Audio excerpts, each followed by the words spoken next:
a video from Nero titled "I Was Wrong About Black Ops 6."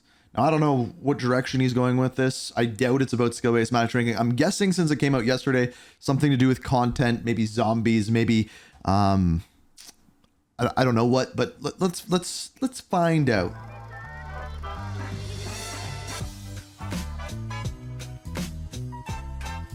Ladies and gentlemen, welcome back to the channel and welcome back to Black Ops 6. Today we have a ton of news to go over because Treyarch posted a new podcast. Okay, so it is going over news, but we already talked about the news yesterday. We watched the whole podcast on stream. And then I made a video about it on the main channel covering the biggest points. I want to hear his opinion and what he was wrong about. They gave us a bunch of reveals and a bunch of information in regards to Black Ops 6. But before we get into that, I must say that I was wrong about the Black Ops 6 multiplayer maps. Last week, or maybe a bit further back than that, I posted a video where they initially gave us... Oh, so we actually did watch all of this. Also, is there like a black bar off? There is. There's a black bar on his video to the right. That's weird. He made a video talking about the maps of Call of Duty Black Ops 6 and the sizes of them. And then we watched the exclusive Aces video discussing those maps and how he was wrong about the size of them. So that's all the mini-map overlays for the Black Ops 6 multiplayer maps. Good for him for saying it, honestly. What I did was I lined up the grids on all those maps to make them all relatively the same size, and then from there I was trying to figure out exactly how big these maps were going to be, and the results were pretty flawed overall because... Will Case have a voice in Black Ops 6? That's a very good question. With the assumption, and I said that many times in the video, that the grid marks were actually accurate, that they actually represented something, that they meant something like they did in previous Call of Duty titles.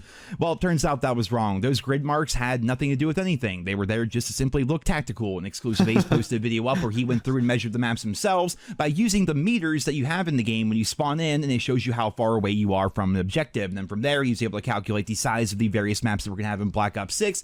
And here is a... It's much more in-depth than that.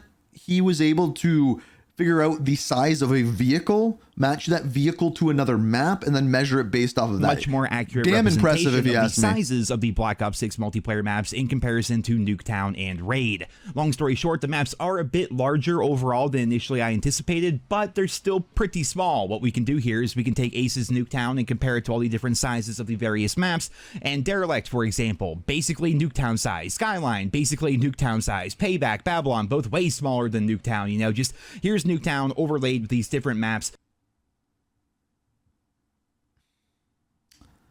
That's not the conclusion that Ace came to, but okay.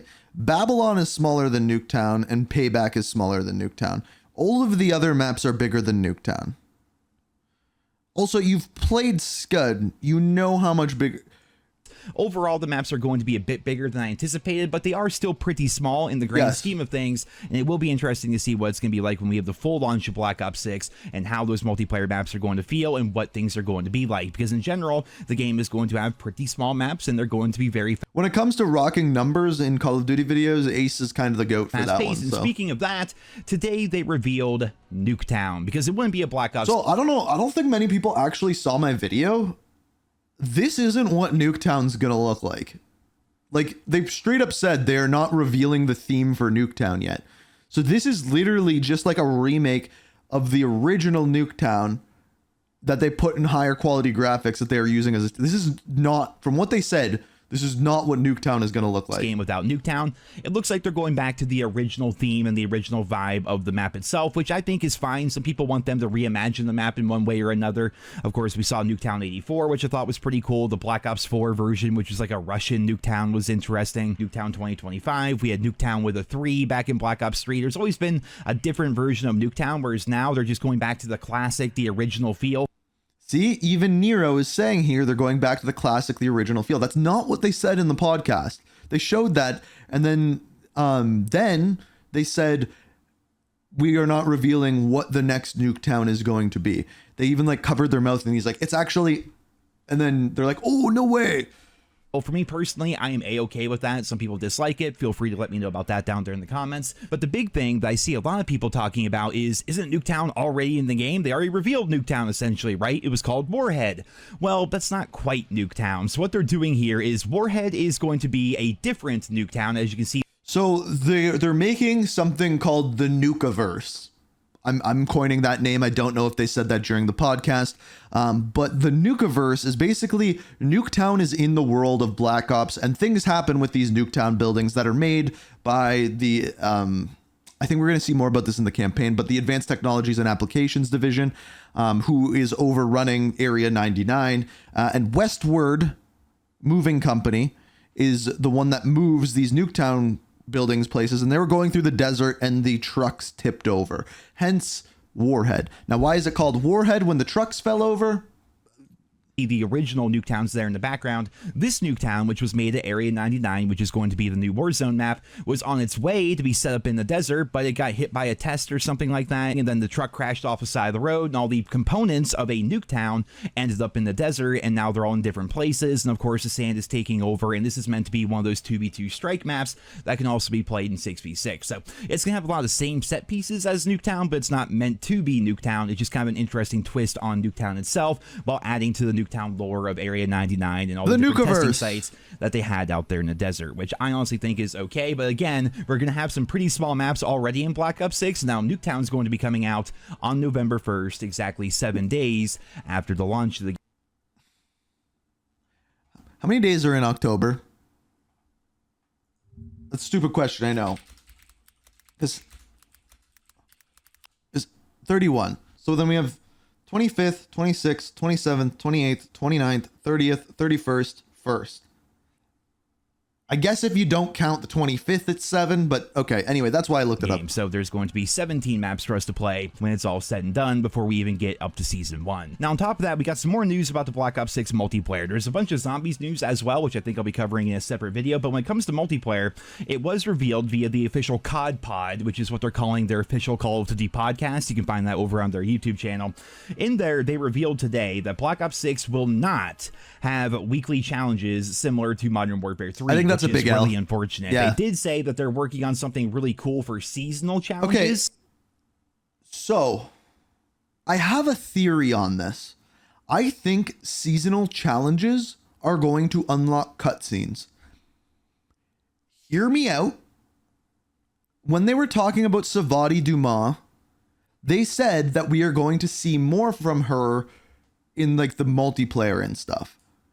And then they're like, they're working on a new reward for completion that everyone can see in game. I think those were their exact words, that everyone can see in game.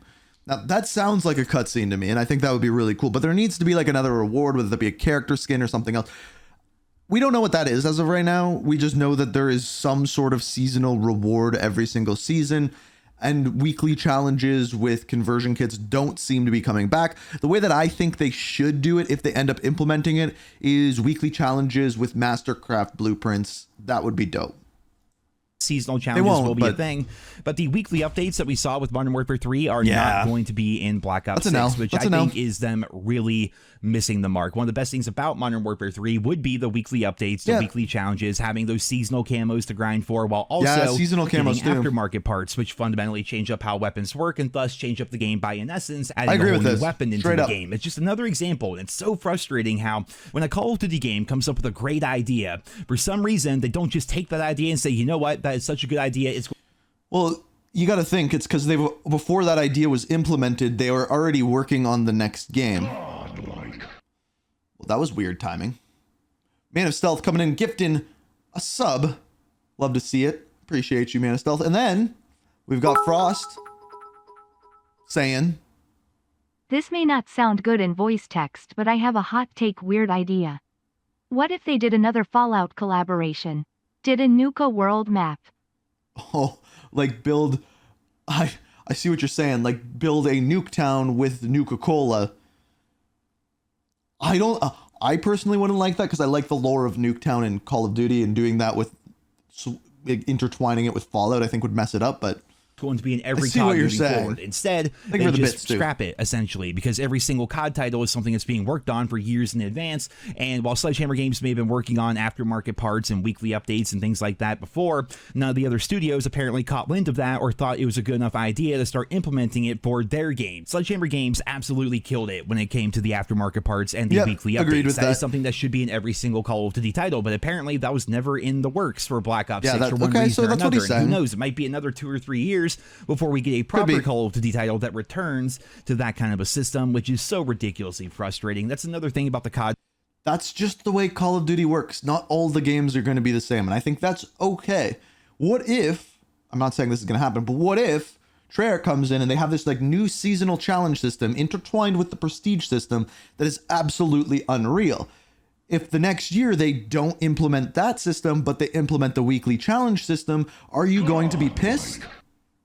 Hey Inc. Finally able to renew my subscription. Enjoying the videos recently. Appreciate you, Ghosty. Appreciate you. Appreciate the 2 months as well.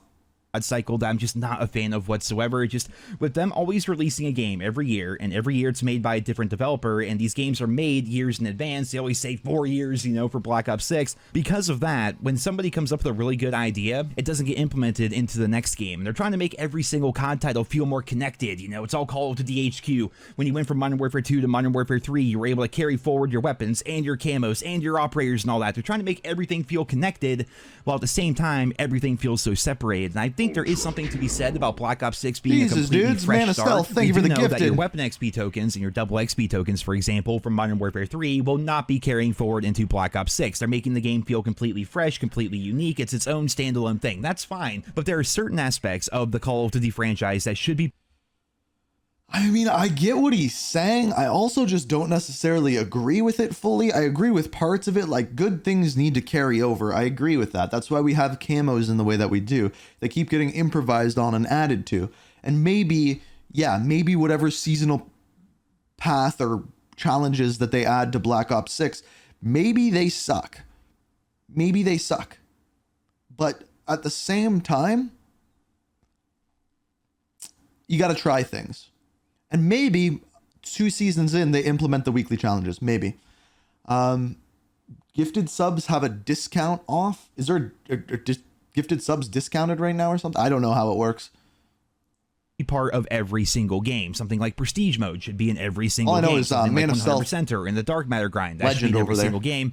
And what Sledgehammer Games did this past year with their weekly challenges and the aftermarket parts, that should also be in every single Call of Duty game. So to hear that's not going to be a thing this year, I'm fine with is it not really being in every disappointing. Call of Again, Duty they game. do But say yes, the team weekly is hard at challenges. work on something very cool in terms Yeah. of rewards for seasonal challenges. So perhaps they're going to try to up their game a little bit. Speaking of which, Man of Stealth, just we call him Man of Wealth around here. If you don't know, Man of Wealth just gifted 10. So absolute legend over there. When it comes to that, but not having the same system from Modern Warfare 3 is going to feel really bad. Hopefully Prestige mode can kind of help us forget about it almost, because we're going to be prestiging and prestige challenges. I'm very, very curious to see how the game feels once it's out, like the whole prestige system. Because I said this the other day. I think for completing the campaign, you get 5, is it 5 or 6? I think it's 5 weapon blueprints. Those blueprints can be used in multiplayer, and those weapons will never be locked because you have a blueprint for them. That's a big advantage. Are going to be there with the themed prestiges and everything, so maybe that Holy will feel Jesus. good, but it's weird, right? Frost coming in with the 2,000 biddies. Look at you guys go. Absolute legends over here. Also, before the Black Ops 6 comes out, I should have new notifications and sounds and stuff for everything on stream. Should. I'm making a bunch of changes. I need like one day where I don't have to make any videos to do this. And I'm hoping there'll be like one day next week where I can do it. But we'll figure it out. But it should be happening soon. I think you guys will like them. They're pretty straightforward. They're nothing crazy. There's one that's awesome that I haven't implemented yet, but it's for sub trains. That's all I will say about it. Or Right, not like sub Call of trains, Duty, hype this trains. game that's supposed to be kind of like the same thing every single year. You get used to a certain feature or a certain system, and then suddenly they take it away from you. There's no way it's not going to feel bad at launch. There's absolutely no way. But Nuketown is returning. We're not going to have weekly challenges. They did say that because the game is going to be launching He's not in gonna late mention October, Liberty that Falls, they do eh? want to kind of tie into Halloween a little bit. So Infected is going to be coming out right after the game launches, pretty much, and a bunch of other party modes are going to be there as well. I Which think will it's feel going to be. pretty good. So they said there's a fan favorite party mode coming in season 1. I think it's Prop Hunt, but I'm also not Seems sure. like party modes are kind of hit or miss in the COD franchise anymore. Some games really support party modes and fun things for you to do, whereas other games, they wait until like season 4 to finally start adding some of that stuff to the game, you know, like Gun Game, for example. Infection's coming for Halloween. Gun Game. People Yeah. don't like Gun Game anymore. Or Infected, they'll put it out for a little bit and then take it away and then put it back for a little bit. It's weird how they've been handling party modes in the COD franchise, but it looks like with Black Ops 6, they do plan on party modes being a big feature in the game, which is good because, again, normal prestige is back. It will feel good just to go in and jump in there and go play Infected and level up and prestige and do challenges and things like that. So Black Ops 6, it's getting pretty close, guys. We're about 2 weeks away from the time of this video being recorded and posted. And I imagine over the course of the coming days, we're going to be getting even more information. So stay tuned and be sure to subscribe if you guys are new around here, because I'll be posting everything in regards to Black Ops 6 as we get closer to the official launch. But for right now, that's it for this video here today. I hope you guys all enjoyed it. Leave your thoughts and feedback down there in the comments. Thank you all so much for listening, and I hope you guys all have a wonderful day. Legend. He's got his videos up there. Jordan always forgets to put his videos after the videos, so well done there, Nero. I find solid video indeed. I will say that map sizes, I seem to be the only one that's actually happy with the small maps. I don't like the big maps. I just don't like them at all. Nuketown, dope, it's coming back, but I still think it's going to be a different Nuketown than what we saw in that teaser. What else? I think that's about all for that one.